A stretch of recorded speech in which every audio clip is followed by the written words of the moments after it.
Hello again, and welcome to the BYU Family History Library webinar series. This is James Tanner, and we are going to have a webinar today on basic paper document preservation.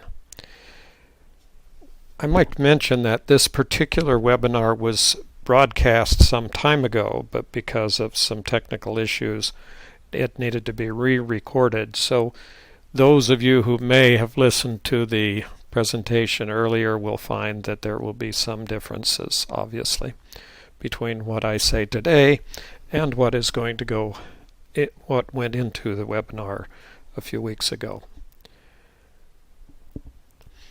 First of all, I guess I should mention that this particular slide here, the first beginning slide, shows a document preservation camera set up in the Maryland State Archives, where my wife and I were serving as document preservation specialists for Family Search and digitizing records from the Maryland State Archives.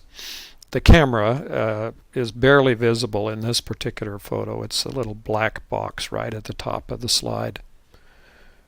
So if you this is a formal kind of arrangement, and each of these setups are actually custom made so that they can adjust to the size of the area and the light conditions and everything else that's necessary. And we use two monitors, one to monitor the scans and the other to record and keep track of the information.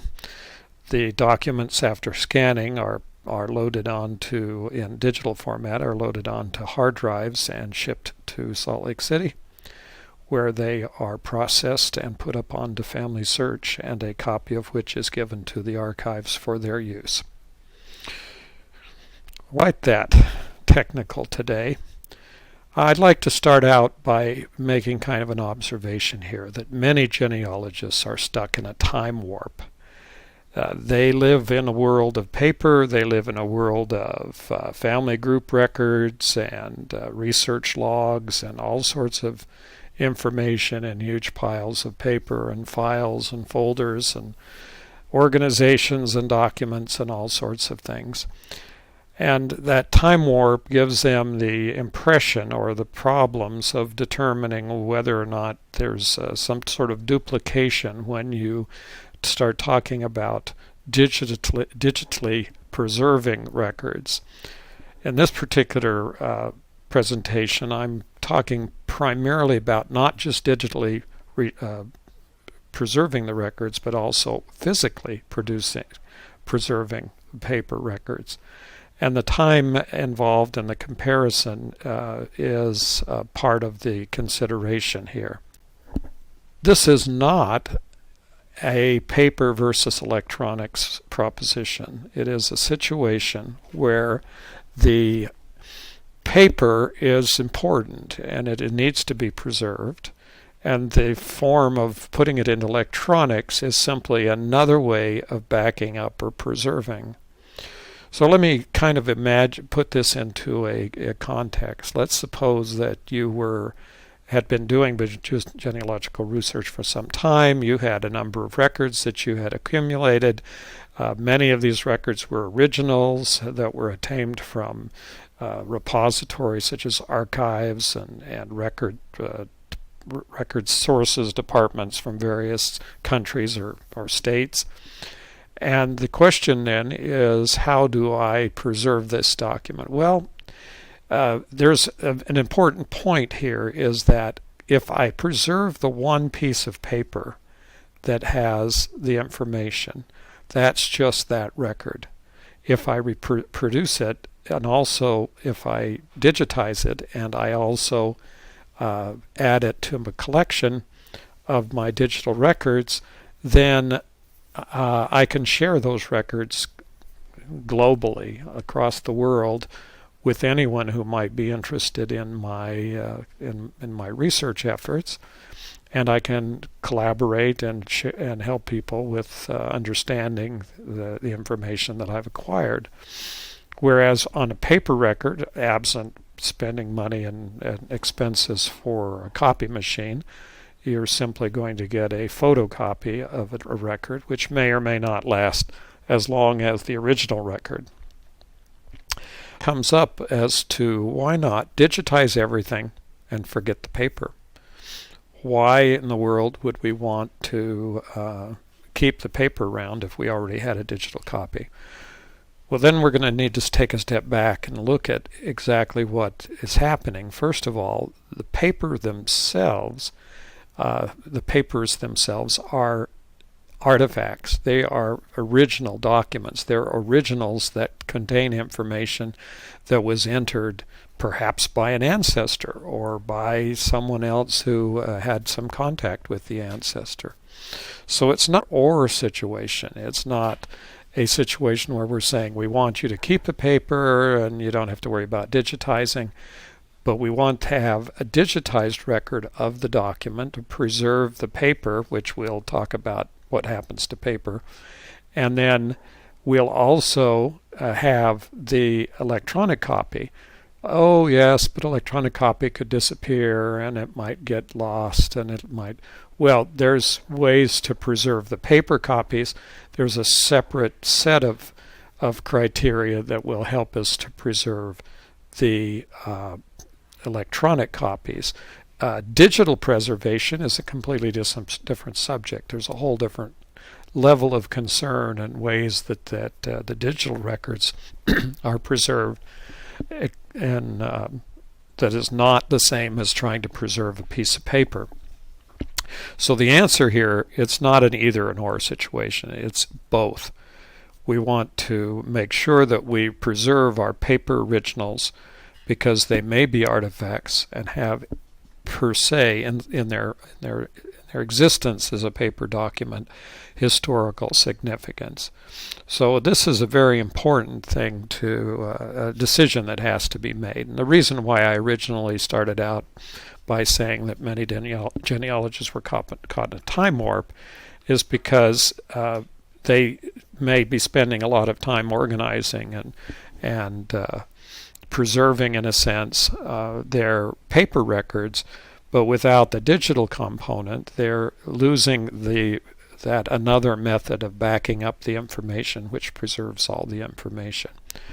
There's kind of two considerations going here. One is the preservation of a significant historical document, something that may be unique and tied to an ancestor, a letter, some kind of certificate, something that may not be available today or was unique at the time that it was created. And so that's one kind of preservation, and the other kind of preservation is backing up the information so that the information is not lost when and if the document were lost. Now, let's think of it as an information storage medium. That is, those papers, this back here in the background here, we have some folded documents that where we were processing at the Maryland State Archives when we were back there working as preservation specialists. And in that particular situation, those documents had been folded up and put in those, well, not those containers, but had put in some container up to 200 plus years in the past. And since that time, no one had been able to touch or no one had touched or examined the documents. The fact that they were there may have been known. There was a large paper catalog at the archives, card catalog that listed a lot of the documents, but not necessarily all of them, and certainly not all of the information that was contained in all of these documents. So when we think of paper as an information storage medium, we find out that it's maybe depending on the quality of the paper, as I'll discuss in just a few minutes, it could be something that preserves the information for a considerable period of time. But on the other hand, it is only available at one place at one time, And there is really, without an exceptionally large amount of external information being added and recorded about the document, any way to tell exactly who or what is mentioned in the document. Okay, for example, these were probate documents. Obviously, you would index or know about who the probate was by the name of the deceased. As a matter of fact, the probate records usually generated the name of the deceased. The problem there is that there were lots of other people mentioned in the records. In some cases, for example, in the accountings or the sale of the probate estate, when the property of the deceased was sold, there were dozens, if not hundreds, of names of people who participated in the sale. These are valuable records, but they're without being digitized, they were totally unavailable to anyone who did not come to the archives, request the documents, and then go through individually and search the documents. So converting a document to electronic media is essentially a very valuable way to help preserve not just the medium but also the information in the document itself.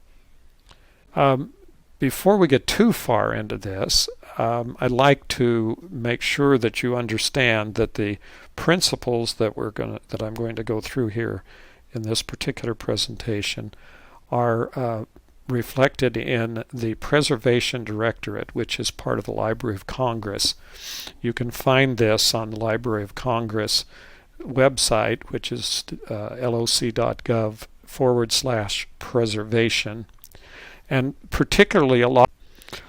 So why are we concerned with paper? Why don't we just extract all the information and throw it away? Well, there are some records that are kept by genealogists that have little or no value. For example, if you have a family group record which reflects simply the names and dates and vital information about the members of the family, and it has no particular sources listed on it or references to it, that piece of paper is probably have little value from an artifact standpoint.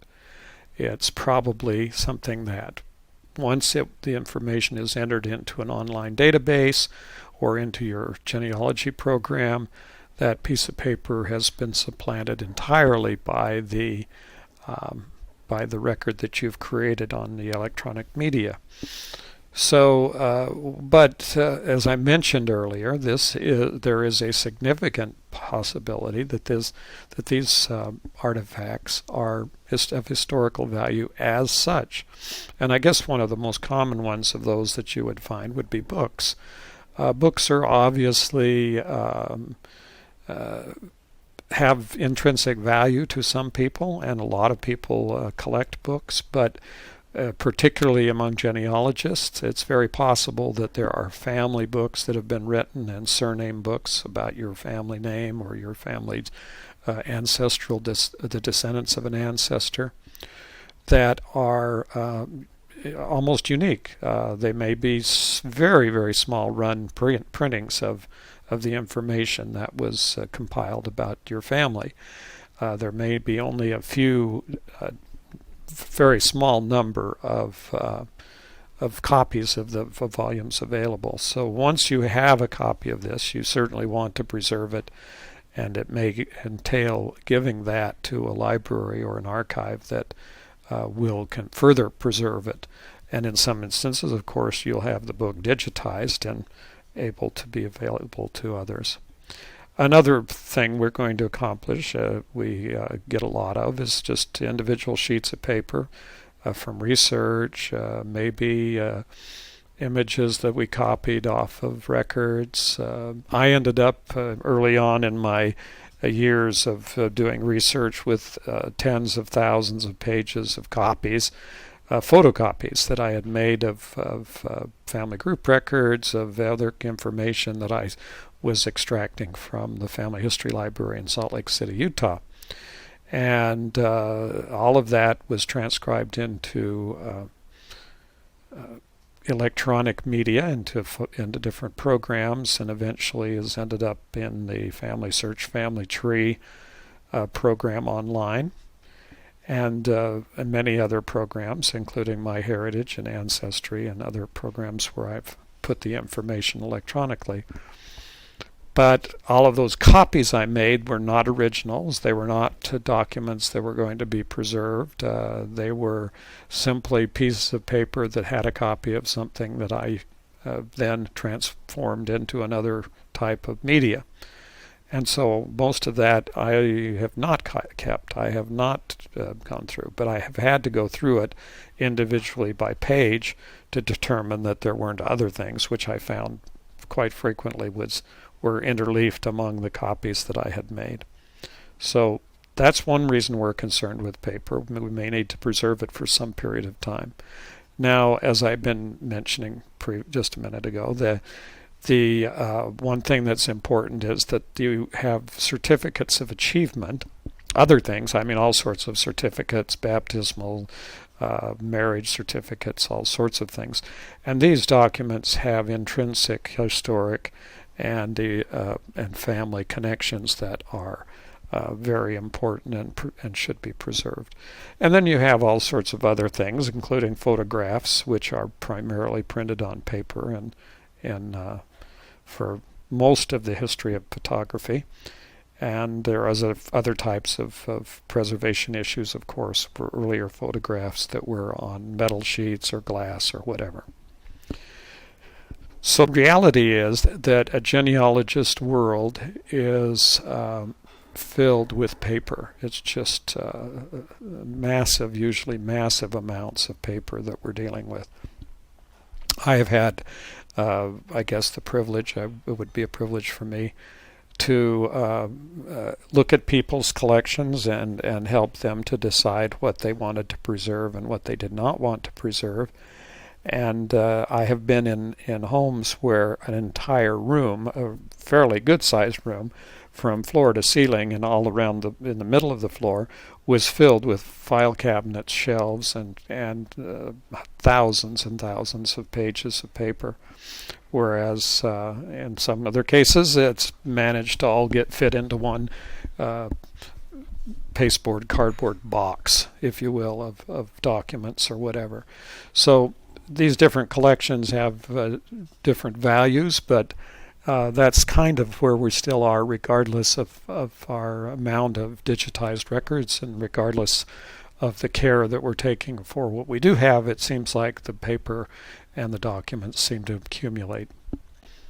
And another part that's important to understand is we have a long way to go before all the paper in the world is digitized.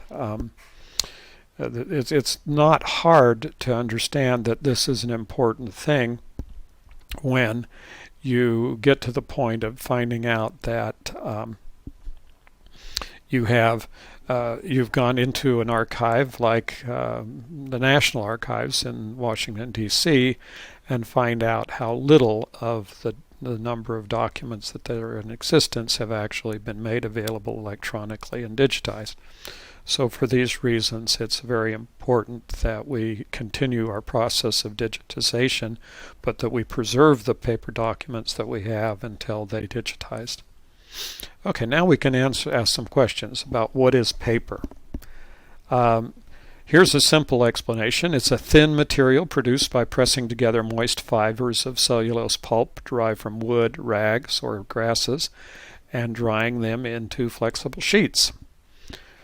Okay, so the process of paper making, it's interesting. I went through my paper making stage a few years back, and we chopped up cotton, and we tried to chop up a few other things and turn it into paper. It was an interesting process.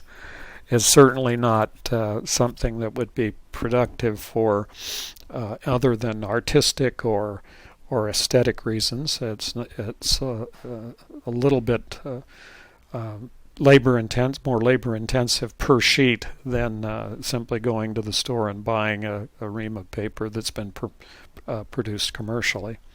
But it is a very interesting. And some questions come up about paper. When was paper first used? Paper was first used back in China during the Eastern Han period. uh, from 25 to 220 of the Common Era, and that is a lot of paper made from the period. So how long does paper last? Well, that's a really good question. That depends. And here's the technical way of explaining the answer.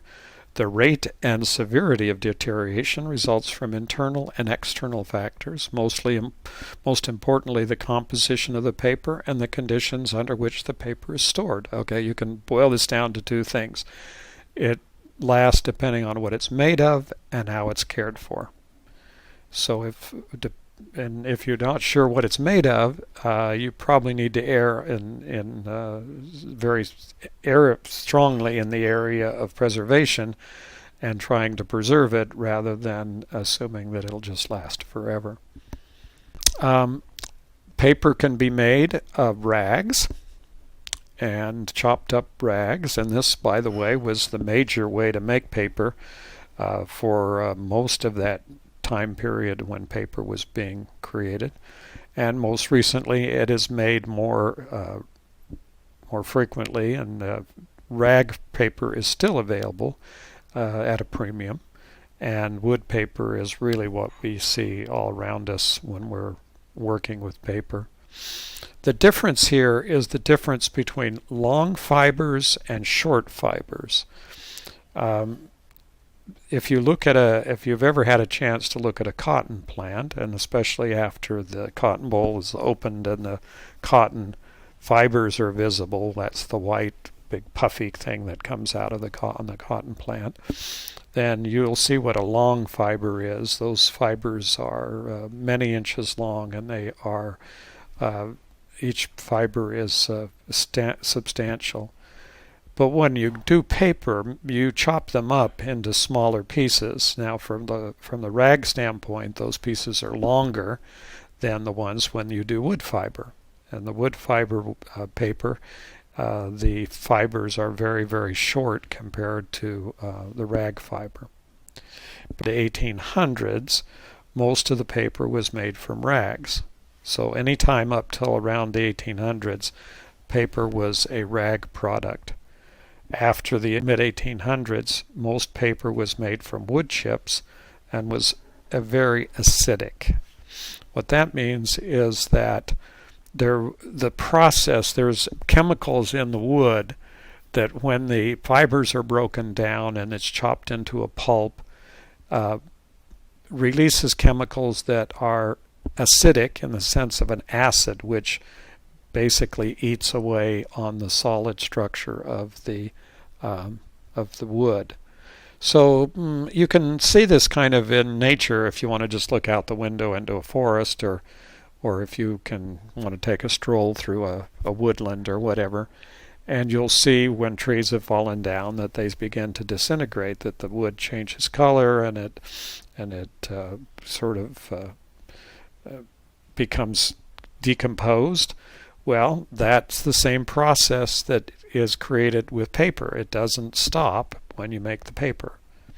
So with moisture, the chemicals used to make the paper create sulfuric acid, which ultimately destroys the paper. And if you start listening to what's happening here, you see the word moisture and you begin to realize that is probably one of the most destructive things that can happen to paper. Just simply being in a moist atmosphere. Not discounting the fact of mold or other things that I'll talk about, but the fact that the paper itself will just simply disintegrate. So after about 1980, so you have about 100 years in there or more, when paper was made with a very high acidic content, and only about in 1980 the paper mills begin to neutralize the acid in paper. So if you're looking at your historic documents that you received from your ancestor, some kind of a document, just have to understand that if it happened and was created before 1980, it probably is on an acidic paper that will ultimately self-destruct. Paper, when it starts to self-destruct, looks a little bit like this. And the fibers shorten with age, and the paper becomes more brittle. It'll break. And the classic here was a paperback book that I enjoyed reading when I was a teenager. It was a science fiction book, and I had it on my shelf and been carting it around for years and years. And finally I thought, oh man, I'm going to go back and read that book, because I enjoyed reading that story and I don't remember all the details. So I pulled the book off the shelf, and this paperback book that had been created probably in the late 1950s or early 1960s simply disintegrated into pieces. It just fell apart. There was nothing left. And it had been fine as long as it had been sitting on the shelf because it hadn't moved. But once I moved it, that was the end of the book. It just disintegrated right there in my hands. So that was kind of my a dramatic, not introduction, but a dramatic illustration to me of how the paper art. So what are the things that are enemies to paper and will make the paper disappear and fall apart? First of all, sunshine, barely sunshine. For years and years, we lived in the low desert down in Mesa and Phoenix area, in Arizona. And interesting about that is, of course, we, as everyone else who lived around in the area, were delivered what you call kind of a throwaway neighborhood advertising paper about once a week. This paper would get thrown into our driveway. And it was a folded up newspaper kind of affair. Well, the interesting thing about this is that it just took the sunshine. If that was delivered to our driveway in the early morning and we didn't go out and pick it up by, say, 10, 11 o'clock in the morning, that side that was up to the sun was already yellowed and the paper was already disintegrating just from the sunshine on the paper. That was not with any, of course, it wasn't moisture out there at all. It was extremely dry, and it was just the sunshine that was causing the paper to have a chemical reaction and turn yellow and then and most of us are familiar with with newspaper and how the newspapers turn yellow and old, and all that has to do with the acid in the paper and in many cases sunshine. And pollutants, all the pollutants out there in the world are all kind of antagonize the existence of paper. So when you live in a high pollution area like we do here in Utah Valley, during the winter particularly, we were mindful of the fact that these pollution elements are also destructive of our paper. And lest we forget, there's also vermin out there. And vermin can be sort of, I don't think I will characterize this rat as cuddly or cute. However, this rat is a major destructor of paper if they can get to it. And we can also throw in a lot of bugs. There's all sorts of bugs. You've heard of bookworms, and they're real worms. They really are. They get in the books and they eat their way through the pages. And there's all sorts of other kinds of things. Crickets are notorious. There's just a long list of different animals that you need to keep away from your paper. Now, what happens when these various things where paper not only has the chemical reaction but has water damage and everything? There's a really good example of a piece of paper that was still readable and digitized, that we digitized in Maryland. And those holes are not natural. They came about as the results of the little creatures. And the dark colored splotches are not natural. They came about as a result of water damage. And the rest of it came about as a result of the chemical changes in composition of the paper because it was wet. Now, if you look over on the left-hand side of the screen, where the discoloration narrows, you'll see paper that looks practically brand new. And that's because it was protected by being in a pile of paper or whatever from the elements that came in and helped to destroy the paper. So I would call water, mold, and animal damage as the triple threat. In my years of trying to resurrect some of these old documents, I really get upset when the water has stuck everything together, and when there's mold on it. It just makes it it's not very pleasant to sit there and work with a bunch of moldy paper documents. Try to clean them up. Of course, didn't mention yet, fire, which is the ultimate destroyer. If you burn the paper, it's gone. There's no preservation, there's no restoration, and the only possible way that they're going to get preserved is if the documents are actually removed from the fires or copied.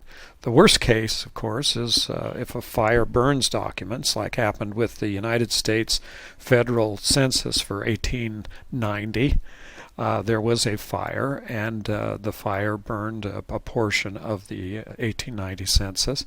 But a lot of what happened and what destroyed the paper was water damage from trying to put the fire out.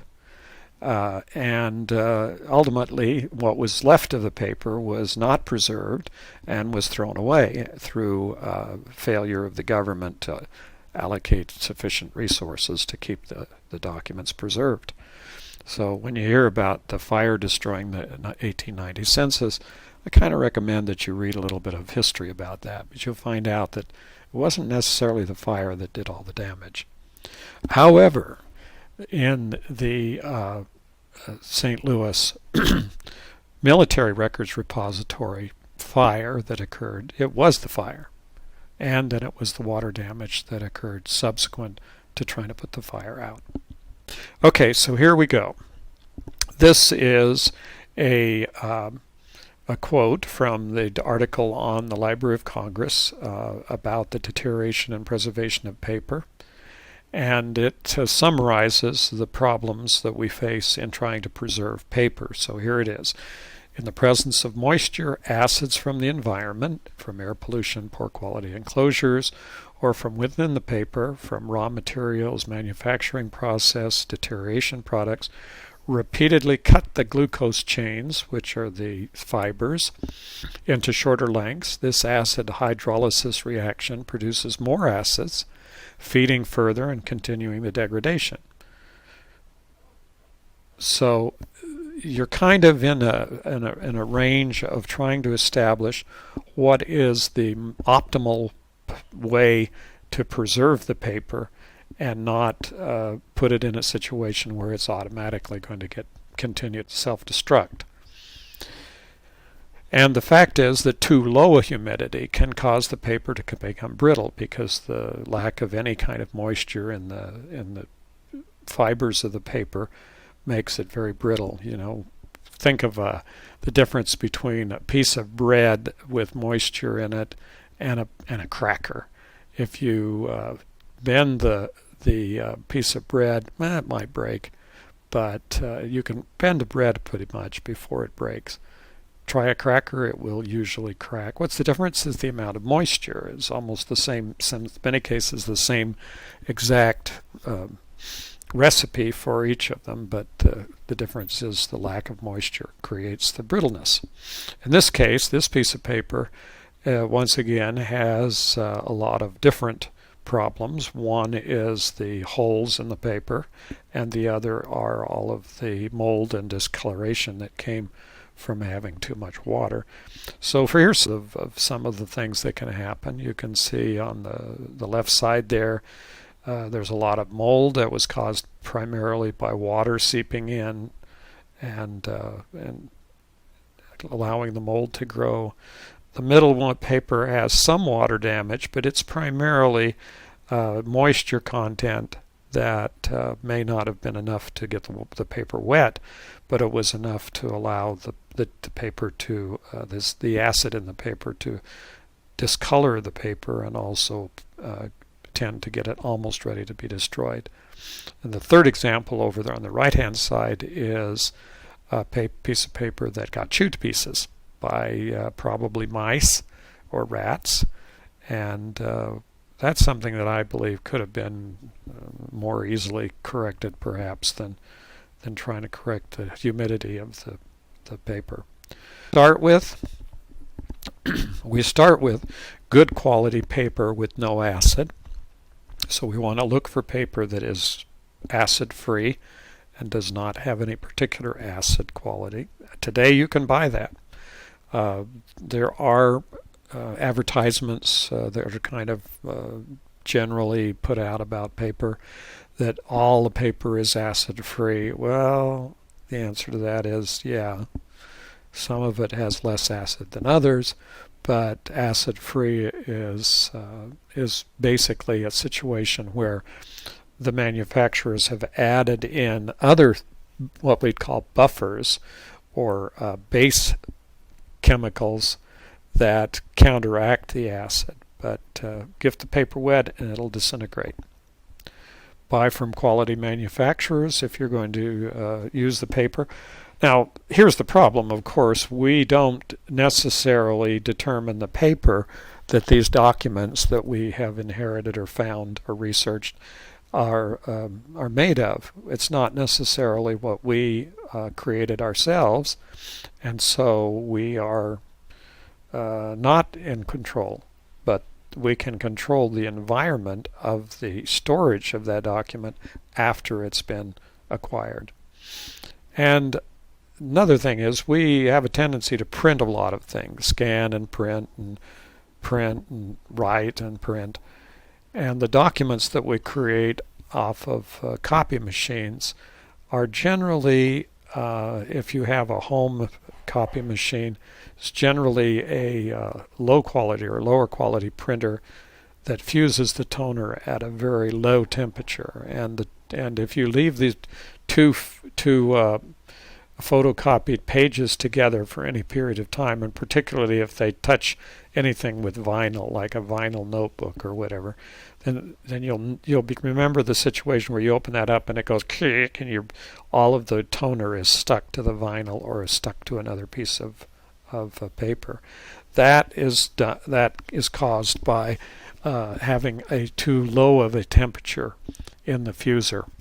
The higher temperature fusers are not that much more expensive, but you really need to be aware that there are some printers today that you can simply set the fusing temperature.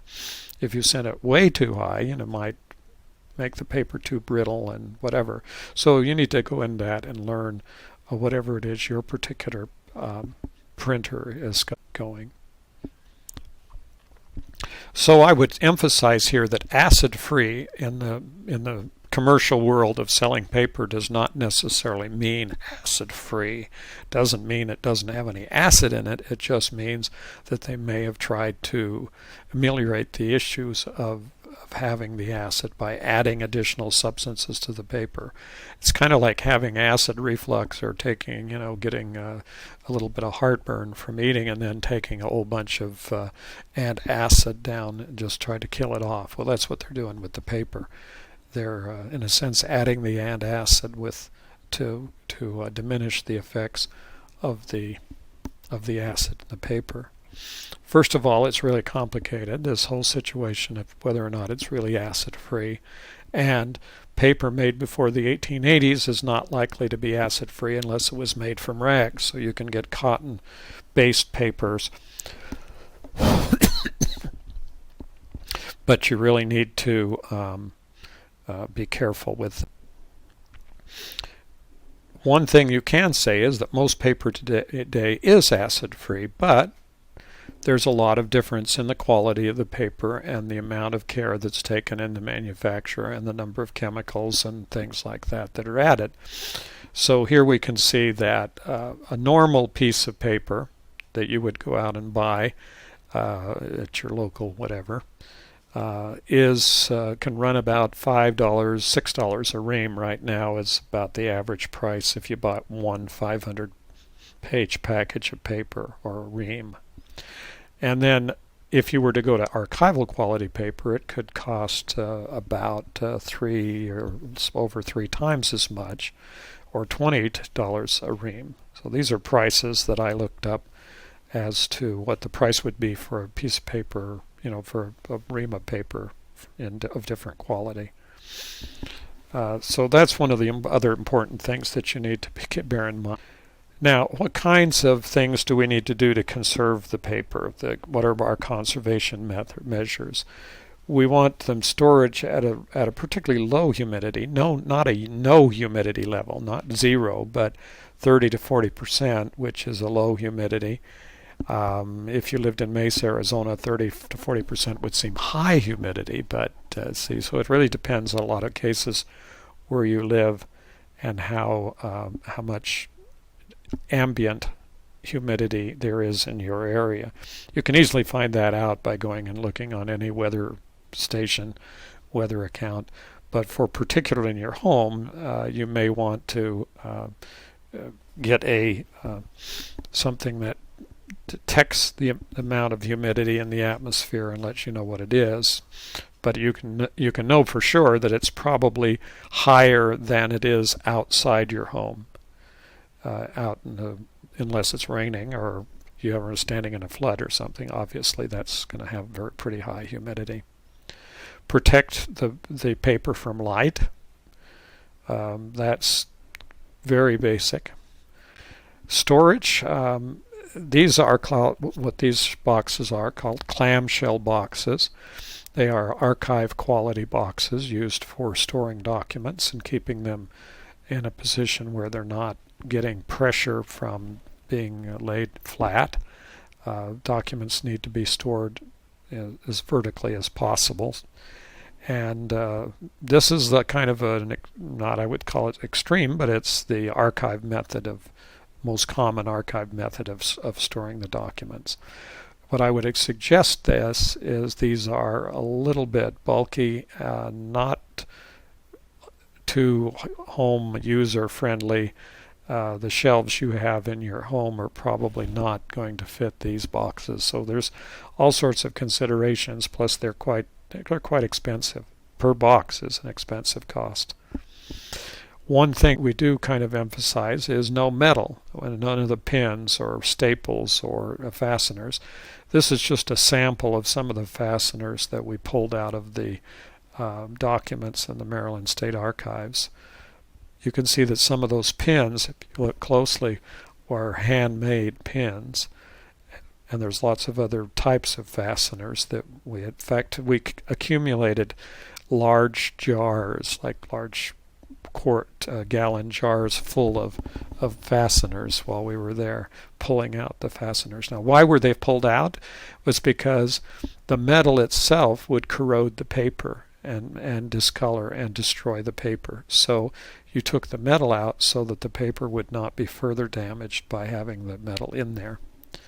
Okay, now we've been discussing all of the pros and cons of the difference of what's between paper and a little bit of talking about electronic. Now, I haven't said much about how important it is to back up all of your information. Okay, so backing up information is really let's call that the generic term of preserving your paper documents.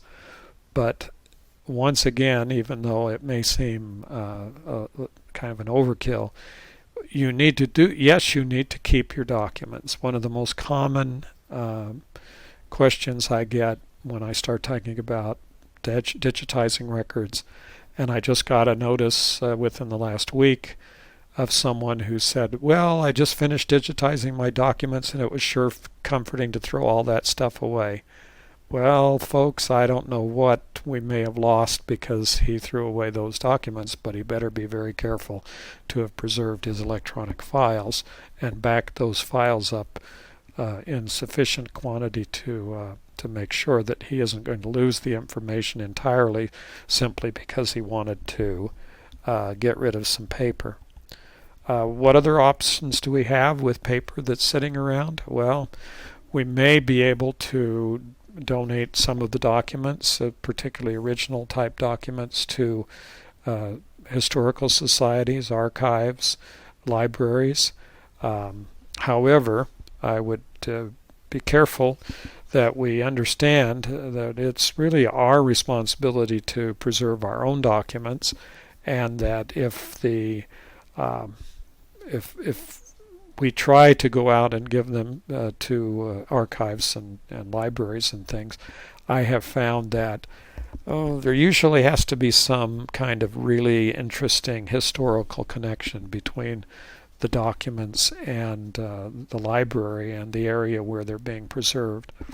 So you may not be able to find any interest for your collection of historical documents where you're living, and yet someplace else may be appreciative of what you have. So that sums up the idea of preserving our paper and preserving our and using, of course, electronics as another way of doing and preserving. I hope you had there was questions. I would certainly, you can address those through the YouTube channel by typing comments and asking the questions on the comments on the YouTube channel. All of these webinars are recorded and uploaded to the BYU Family History Library YouTube channel. And we would appreciate you if you would subscribe to the channel and help us to continue to provide this information. Once again, this is a rebroadcast in a sense of the webinar presentation that was done some weeks ago before this, and there were obviously some differences between the two presentations. Thank you again for watching, and hope to see you next time. When we did the original recording of this webinar, we had a number of questions after the recording was completed, and I decided to add back in those questions and the answers for your convenience. Period. Thanks, James. I will now take questions. So if you have any questions, please post them in the chat box and James can answer them for us. It looks like our first question comes from Kathy, and it says, could some of the stain/darker areas on the documents be from oils on the hands of the person who handled it? Well, that's kind of an interesting question. I didn't mention that. Common ideas back in the early days, even until quite recently, was that handling the documents would be difficult. Yes, that's true. The more the document is handled, the more possible that it's going to have oil and dirt and things transferred to the document. You can see that by looking at books from the library that have been used extensively, or any of your own books that may have been used. If you have any little children in your home and you have some books, you may have found that mechanical destruction of the books is possible. They can tear them into shreds. But the theory of working with documents has changed. We did not wear gloves at the Maryland State Archives for handling the paper, because they have discovered through a lot of time of examination and a lot of reports and studies that washing your hands frequently is less and it keeps the documents cleaner than using the old cotton gloves, the white gloves you see on all these archivists in the old pictures, because the cotton fibers are more destructive of the paper than whatever might come off of your hands. So we were washing our hands 3 or 4 times a day, 5 times a day on occasion, and if we were handling the documents, and that was the common standard today. So the answer is yes, you can. It's a good idea not to handle some things.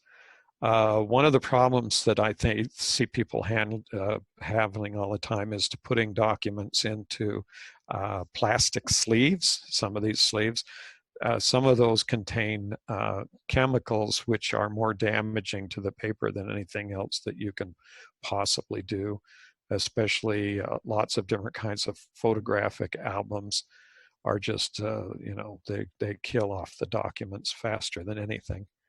So you have to be careful of what you add to the paper. But no, we don't wear gloves anymore. Awesome. Great question. Also, Aline asked, what about storing in plastic? I know you already kind of covered that, James, but did you have anything else to say about it? Yeah, the type of plastic, there are some archival quality plastics but the best paper is the best storage. If you go to an archive and get the opportunity to look at the archive documents that are pulled out, they don't put them in plastic because the plastic deteriorates at a faster rate than the paper does. And so the deterioration process of plastic can put out chemicals, usually petroleum-based chemicals that are more damaging than the normal weathering process that happens with paper itself, the chemical changes to paper. So, I mean, people, if they're going to be handled a lot, then perhaps putting them in plastic is something that makes them more accessible. My answer to that is, if it's going to be handled a lot, digitize it and put it on a screen. And then you don't have to worry about either plastic or the paper getting ruined by handling. Great. And Kathy also asks, can you copy the old information onto acid-free paper? Also, what types of documents would you want to store? The type of documents that you want to store are documents that have historical value to you and about your ancestors. That is pretty inclusive. We would like to include as much as possible. People are generally more liable to throw away important documents than they are to keep them. That's just the nature of the way it works. So keeping the documents, letters, anything that was originally handled by the person. I guess at the other end of the spectrum would be totally documents that you have some kind of emotional attachment to. I mean, you get a card, I think of a birthday card that says, "Love, Dad," and has nothing else on it. That may have a lot of emotional attachment, but it certainly doesn't have a whole lot of historical value. So those are the kinds of things that you need to make a judgment on.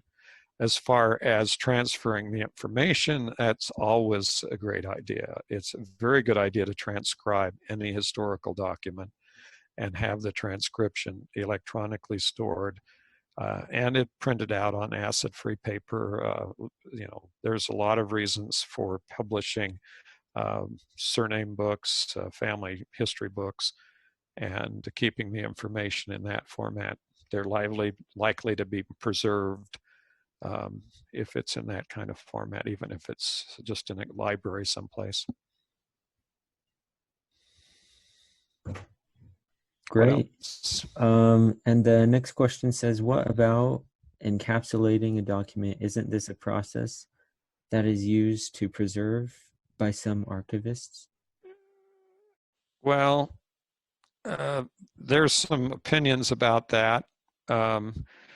If you want to know the ultimate, go look up the preservation methods used by the National Archives for preserving the original copies of the Declaration of Independence and the United States Constitution.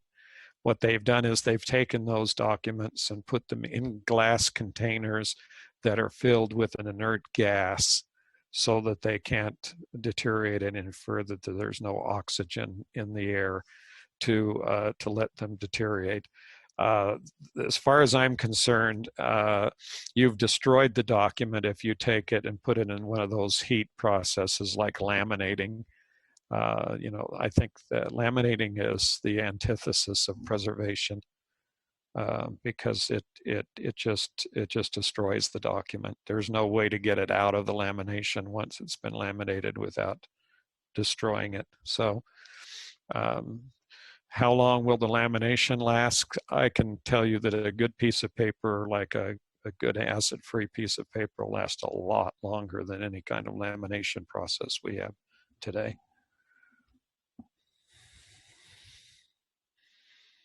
Anything else out there?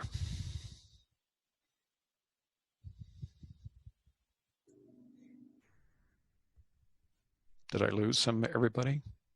No, we're still here. Oh, okay. So Jay also asks, I'm not asking about laminating. Aren't some of the Book of Mormon fragments encapsulated? Oh yeah, they're encapsulated. They put them into sealed containers, usually glass sealed containers with a glass with some kind of a sealant around the end that is a non-reactive sealant, and then they have gas inside. Usually, it can be nitrogen, it might be xenon, it might be, there's lots of different gases, but what they would like to have is an inert gas, one that does not react chemically with the paper. So that's how they preserve those. That's a very expensive process, by the way. Great. Thank you, James, for your answers, and thank you, everyone, for your questions. Would like to remind everyone that on April 10th, Catherine Grant will be giving a webinar on Friday at 4 p.m. using Tree Sweeper to improve accuracy in Family Tree. So hope to see you there. And thanks once again for joining us, and have a great day.